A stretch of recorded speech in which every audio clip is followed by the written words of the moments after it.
Hi, I'm Jahan. I was doing an emergency rotation here in Mildura. Yeah, I chose to come out to Mildura because I heard it was good. It was a lot of fun, very hands-on, very practical, lots of procedures to do, ABGs, cannulas, catheters, you name it, you get involved.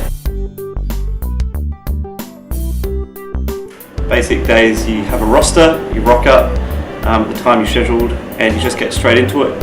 Lots of patient contact, lots of interviews, exams, all the good stuff. So.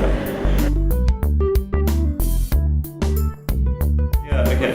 I think ED in Mildura is probably a little bit better than in a city hospital, just by virtue of the fact you get more contact with the consultants. There's fewer consultants, and so you get to know them all a bit better than you would maybe in a city, which is good for references if you're in the first half of the year.